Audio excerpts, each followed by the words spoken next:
Where your treasure is, there will your heart be also. God has given us unlimited treasures in His Word. Every time we open it, we can discover a new treasure or admire an old one. What will we find today? Here's Carla Early with Treasure Hunt in the Word.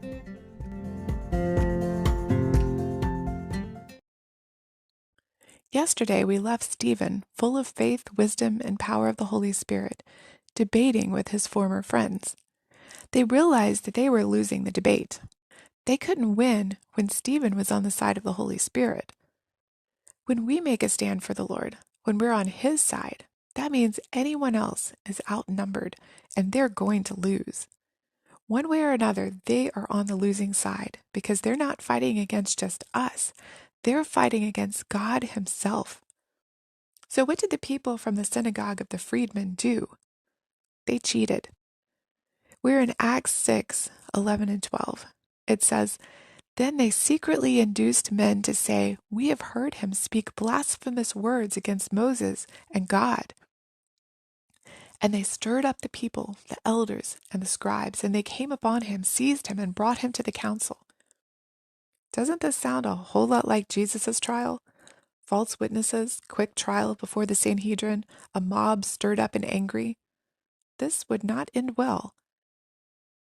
The false witnesses said Stephen spoke against the law and the temple, and that Jesus would destroy the temple and, gasp, change their customs. That sounds a whole lot like the false witnesses' charge against Jesus. What Jesus had actually said was that He was the temple. He was the presence of God with them. Perhaps Stephen had tried to explain this. Perhaps he'd pointed out in his debate that Jesus had fulfilled all their traditions, and now, with the Holy Spirit, they had no need for those things, that the temple and their traditions were actually idols in their lives, which they had put before God. We don't know what Stephen had said in the debate, but they had not been able to refute him. As they brought Stephen before the Sanhedrin, witnesses say, all who sat in the council, looking steadfastly at him, saw his face as the face of an angel.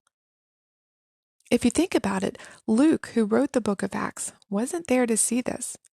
For his gospel and the first half of the book of Acts, Luke relied on eyewitnesses. So someone on the Sanhedrin, or maybe even someone who brought him before the Sanhedrin, must have relayed this story to Luke to write it down. Likely someone who would later become a Christian as the result of Stephen's testimony that day. Maybe even Saul, who later became Paul. We know he was there. And what he saw was Stephen's face looking like an angel. So what did he look like? Obviously bold, not cowering in fear or nervousness. I would think calm, composed, confident. What would an angel look like? Angels have been in God's presence. When Moses had been in God's presence, he had to wear a veil over his face because it was too shiny to look at. Was that how Stephen's face resembled an angel? We don't know, but it was obvious to all involved that Stephen had been with God, and he wasn't the one on trial here. They were. When you stand up to defend what is right, is it obvious you've been in God's presence? Do people see God's light radiating out of you?